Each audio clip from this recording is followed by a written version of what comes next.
This channel does not promote any violent, harmful, or illegal activities. All content provided by this channel is meant for an educational purpose only. রাজ্যে হিন্দুত্বের পথেই হাঁটতে চান শুভেন্দু অধিকারী। সন্দেশখালী জনসভা থেকেও সেই সওয়ালই আরো জোরালো করেছিলেন বিরোধী দলনেতা। সোমবার সন্দেশখালীতে সভা করেছিলেন মুখ্যমন্ত্রী। মঙ্গলবার সন্দেশখালীতে পাল্টা সভা করেন শুভেন্দু অধিকারী। তৃণমূলকে নির্বাচনী চ্যালেঞ্জ ছুড়ে দিতে সংখ্যালঘু ভোটের পরিসংখ্যান টেনে আনেন তিনি। স্পষ্ট বুঝিয়ে দেন বাংলায় ভোট যুদ্ধ জিততে হিন্দু ভোট এক করার পথে আস্থা রাখছেন তিনি। হিন্দুরা এক কাট্টা হয়েছে, আর একটু করা দরকার। হিন্দু এক কাট্টা হয়েছে বলেই আমি এমএলএ, হিন্দু এক কাট্টা হয়েছে বলেই ৭৭টা বিজেপির এমএলএ, হিন্দু ৩৯% এক কাট্টা হয়েছে বলেই আমরা ২,৩৩,২৭,০০০ ভোট। আমাদের মহারাষ্ট্রের মতো আর ৫% হিন্দুকে আমাদের পক্ষে ভোট করাতে হবে। আমি তোমার, তুমি আমার। মুসলিমরা আমাদের ভোট দেয় না, সেখানে কেন আমাদের লোকরা যাবে কর্মসূচি করতে? বাংলায় লোকসভা নির্বাচন ২০২৪-এর মোট আসন সংখ্যা ছিল ৪২। তৃণমূলে পেয়েছিল ২৯টি আসন। বাংলায় ২৯% হিন্দু ভোট। রাজ্যে হিন্দুদের পথেই হাঁটতে চান শুভেন্দু অধিকারী। সন্দেশখালী জনসভা থেকে সেই সওয়াল আরো একবার করেছেন বিরোধী দলনেতা। প্রদীপ্ত আমাদের সঙ্গে রয়েছেন। প্রদীপ্ত কাছে সরাসরি চলে যাব। প্রদীপ্ত, আবার সেই হিন্দুত্বের তাস, কি বলবে?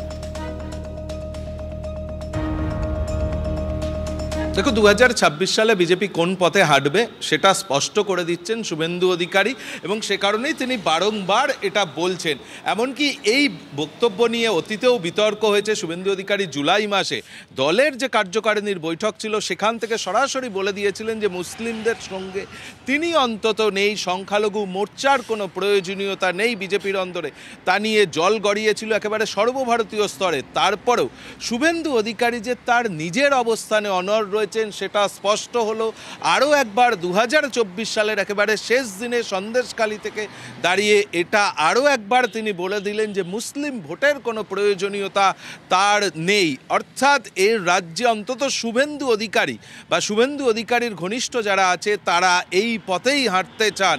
রাজ্য বিজেপি এটাকে কিভাবে দেখছে সেটা এখনো পর্যন্ত স্পষ্ট নয়, যদিও তারা বারংবার কিন্তু বলছেন, শ্রমিকবাবু থেকে শুরু করে সুকান্ত মজুমদাররা, যে তারা সকলের উন্নয়নের সঙ্গে তারা থাকতে চান, রাষ্ট্রবাদী মুসলিমদের সঙ্গে তারা রয়েছেন।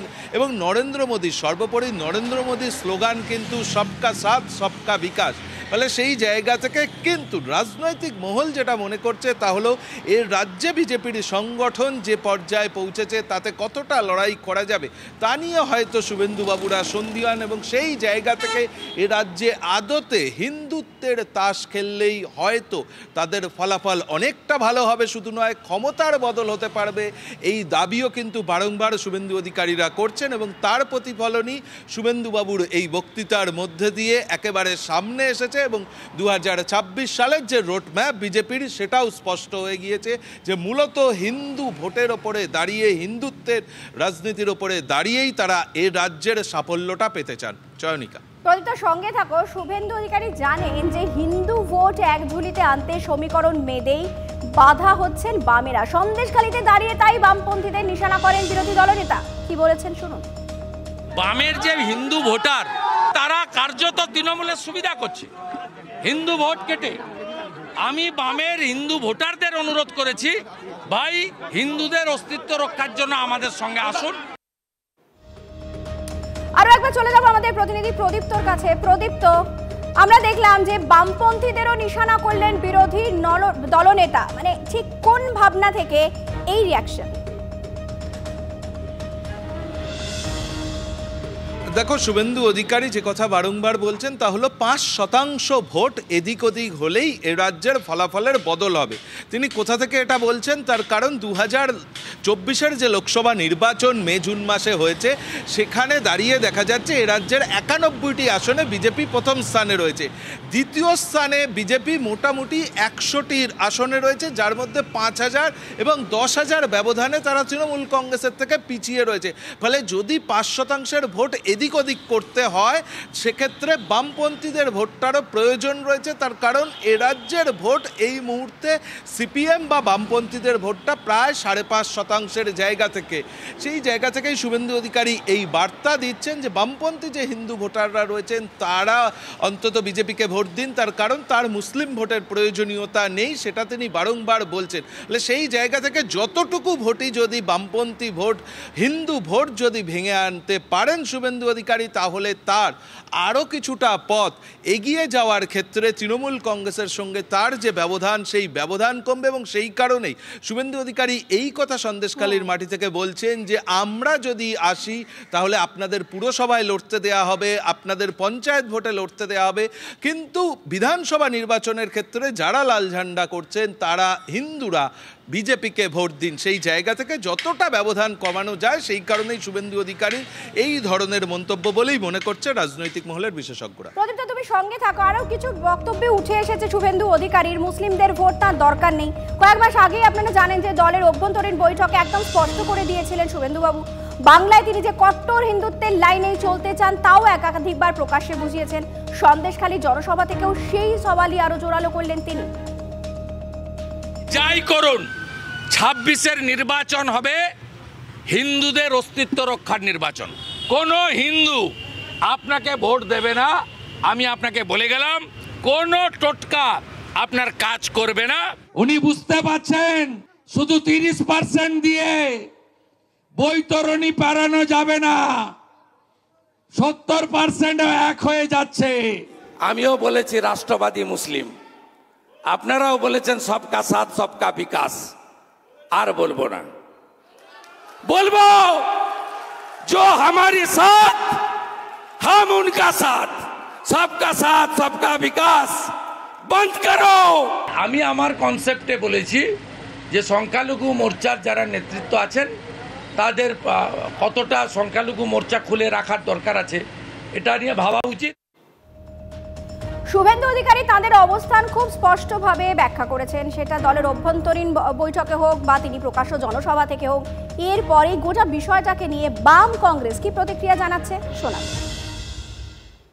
সস্তায় পুষ্টিকর যাকে বলি আমরা, সস্তায় পুষ্টিকর নির্বাচন করতে গেলে সাম্প্রদায়িক মেরুকরণ করো, তখন আর মানুষের শিল্প, স্বাস্থ্য, শিক্ষা, চাকরি, বাজারের অগ্নিমূল্য তার কথা মাথায় আসবে না। আদতে তারা উভয়েই সাম্প্রদায়িক ভোটে বিশ্বাস করে, তাই তারা একই মুদ্রার দুটো পিঠ। মুসলমান আমাকে ভোট দেবে না, তাই হিন্দু ভোটকে এক কাট্টা করতে গেলে মুসলমানদেরকে গালি দাও। আর দিদি চুপ করে বসতে হবে, কারণ মুসলমানদের দিদি কখনো গালি দেবে না, সমালোচনা করবে না, যা খুশি তাই করতে যাও তোমরা, আমি তোমাদের মাসিয়া হয়ে আছি। তাতে বাংলা জলাঞ্জলি যাক, বাংলা ভোগে যাক, কারো কিছু যায় আসে না।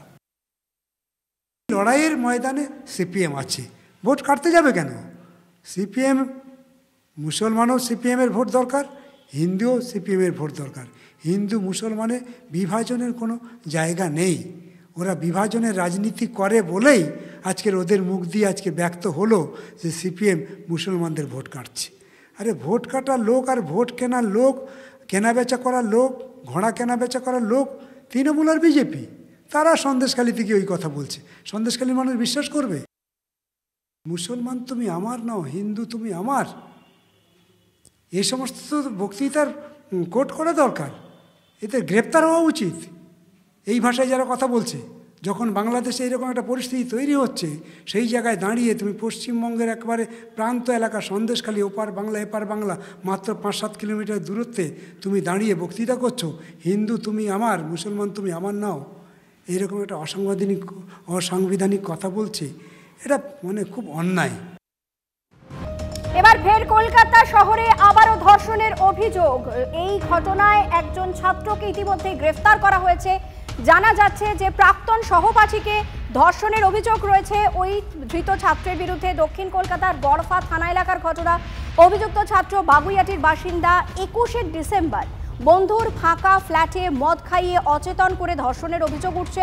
মঙ্গলবার রাতে থানায় অভিযোগ দায়ের করা হয়। ওই মেয়েটির পরিবারের পক্ষ থেকে অভিযোগ পেয়ে রাতেই গ্রেফতার করা হয় অভিযুক্তকে।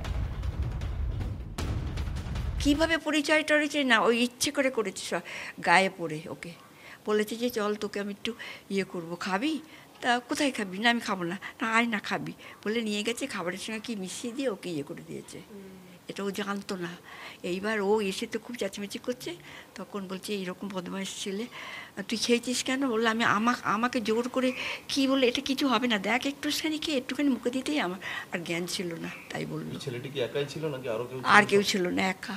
না, ঘটনাটা অনেক দিন আগে হয়নি, রিসেন্ট হয়েছে। রিসেন্ট ছেলেটা বদমাইশি করেছে, ওই রকম নাকি ওর পরে শোনা গেল একটু বদমাইশি করে ছেলেটা। তা ও তো সেটা জানে না, ও এমনি সাধারণভাবে সরল মনে গেছে, বুঝতে পারিনি। এতদিন পর ঘটনার কেন অভিযোগ জানানো হলো তা নিয়ে কিন্তু ইতিমধ্যেই প্রশ্ন উঠতে শুরু করেছে, এবং সেক্ষেত্রে নির্যাতিতা এবং তার পরিবারের যেটা দাবি যে ঘটনার পর 21 তারিখে যে ঘটনা ঘটে তারপর ওই নির্যাতিতা তরুণী সে মানসিকভাবে অত্যন্ত বিপর্যস্ত অবস্থার মধ্যে ছিল, এবং সেই পরিস্থিতি কিছুটা স্বাভাবিক হওয়ার পরেই কিন্তু তারা গড়ফা থানাতে এসে লিখিতভাবে অভিযোগ জানিয়েছেন। এবং সেক্ষেত্রে যেটা পুলিশ সূত্রে আরও জানা যাচ্ছে যে এই নির্যাতিতা তরুণী এবং অভিযুক্ত যুবক তারা দুজনেই পূর্ব পরিচিত, এবং একসময় তারা একই স্কুলে পড়াশুনো করত, কিন্তু স্কুলের পরবর্তী সময় দুজনের মধ্যে সেভাবে আর যোগাযোগ ছিল না।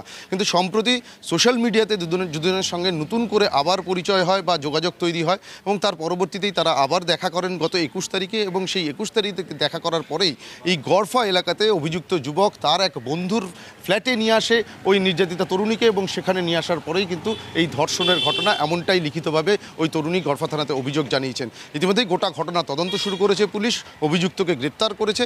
আর ওই ফ্ল্যাটে এই অভিযুক্ত যুবক ছাড়া আরও কেউ ছিল কিনা বা এর পিছনে অন্য কোনো উদ্দেশ্য রয়েছে কিনা সেই বিষয়গুলো কিন্তু ইতিমধ্যেই যাচাই করার কাজ চালিয়ে যাচ্ছে তদন্তকারী আধিকারিকরা। ক্যামেরায় রজতের সঙ্গে সুপ্রিয় গুহ, TV9 বাংলা।